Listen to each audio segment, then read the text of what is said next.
ایک بوڑھے باپ نے اپنے بچے سے پوچھا کہ بیٹا یہ دیوار پہ کیا بیٹھا ہوا ہے؟ تو بیٹے نے کہا کوا. کیا کہا؟ کوا. بوڑھے نے پھر پوچھا.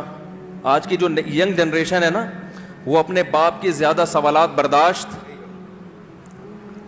بولو نا, وہ خدا کی قسم سارا دن موٹیویشنل اسپیکر کو سنتی رہے گی نا, پھر بھی اپنے باپ کی بات اس کو برداشت نہیں ہوگی.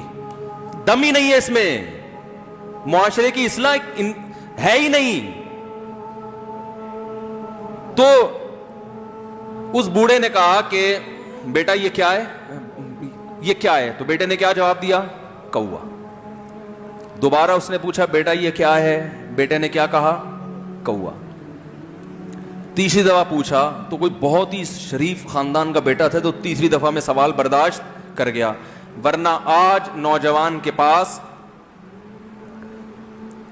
بوڑھے باپ اور بوڑھی ماں کو برداشت کرنے کا حوصلہ نہیں ہے. 2-3 سوالات پر ہی آگ بگولا ہو جاتے ہیں. وہ مجھ سے کہتے ہیں میرے ابا ایسے, میرے پاپا ویسے. او بھائی, اگر تیرے ابا اچھے ہوتے تو اچھا تو دوست بھی ہو تو اس کے ساتھ اچھا سلوک کرنا چاہیے نا. ابا اما تو خراب ہوں, پھر اچھا سلوک کرنے کا حکم, اس لیے کہ ان کے احسانات ان کی برائیوں سے بولو زیادہ ہیں. جو احسان انہوں نے کر دیا وہ ایسا آپ پر احسان کر دیا ہے کہ اب اس کا بدلہ قیامت تک آپ نہیں چکا سکتے. تو وہ باپ نے دوبارہ پوچھا, تیسری دفعہ پوچھا یہ کیا ہے؟ تو بیٹے نے کہا کیا ایک سوال کی پخ لگا کے رکھی ہوئی, کچھ اور کام کر لو ابا, بار بار ایک ہی سوال ریپیٹ کر رہے ہو.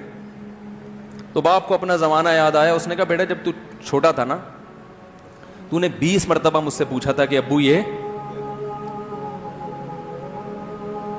20 مرتبہ پوچھا تھا, اور میں ایک دفعہ بھی میں نے جھنجھلا کے جواب بولو نہیں دیا تھا.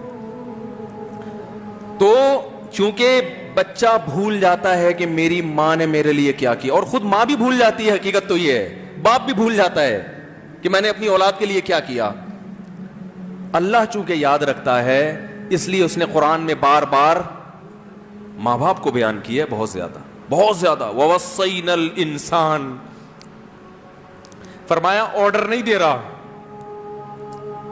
حکم نہیں دے رہا, وصیت کر رہا ہوں. جیسے کوئی مرتے ہوئے دنیا سے جاتا ہے نا, ایسے وصیت کر رہا ہوں, حکم نہیں. وصیت حکم سے بڑھ کر چیز ہے کہ ان کو نہیں بھولنا ہے, تم نے ان کو نہیں بھولنا ہے.